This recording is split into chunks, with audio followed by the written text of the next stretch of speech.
Welcome to this week's edition of the Regtech Africa News Roundup. And here are the top headlines for the week. CBN says no intention to resume weekly dollar sales to BDCs. 7 Nigerian startups chosen for TechCrunch Startup Battlefield. Nigeria leads with 82% of Africa's telecom subscriptions, NCC. Experts say ignorance is the key factor in the surge of cybercrime. Ghana's MTN explores lowering mobile money service fees to drive adoption.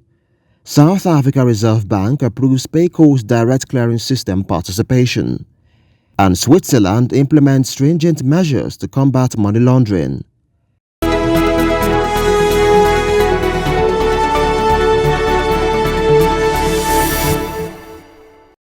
Now the news in details.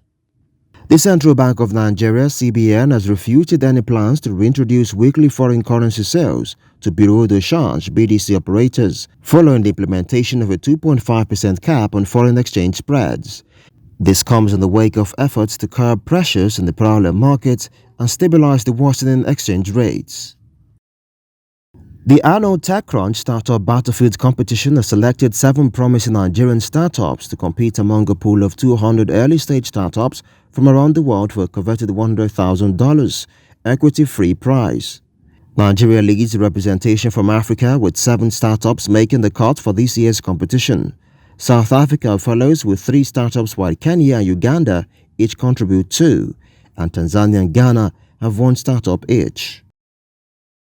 The Nigerian Communications Commission (NCC) has unveiled that Nigeria commands an impressive 82% share of telecom subscriptions across Africa. During the inauguration of the Emerging Technology Forum for the Telecommunications Industry in Abuja, Professor Omar Dambata, the Executive Vice Chairman of the Commission, revealed that Nigeria also constitutes 29% of the continent's internet consumption.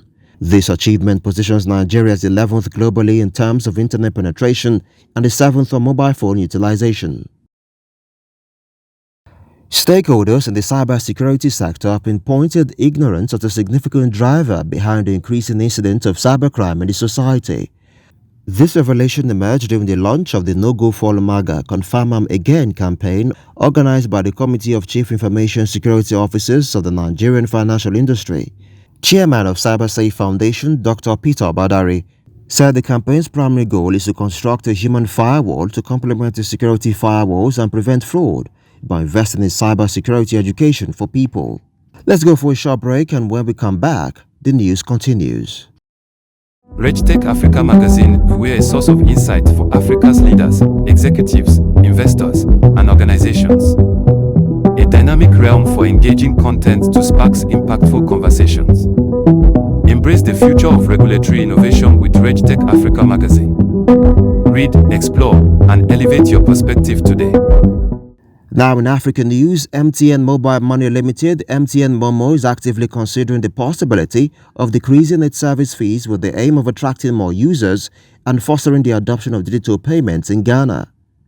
With an impressive count of around 14 million active mobile money customers as of June this year, MTN Momo's forward-looking strategy involves embracing innovative approaches to pricing that not only safeguard their business interest but also drive financial inclusion. Payco, a prominent player in South Africa's payments landscape, has achieved a significant milestone by obtaining a direct clearing system participant license from the South African Reserve Bank, SARB. The pivotal achievement empowers Payco to seamlessly facilitate payment transactions directly into the national payment system through BankServe Africa, as well as on a global scale through its primary memberships with Visa and MasterCard.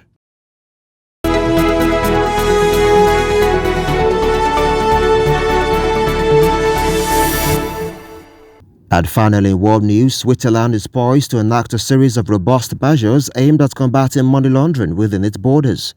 Reports say that these new regulations, slated for presentation to the Swiss Parliament in the coming year, will place the responsibility of reporting risk on lawyers and consultants, while also heightening supervision of entities like trusts. And that's it on this week's Africa News Roundup. Join us again next week for more updates.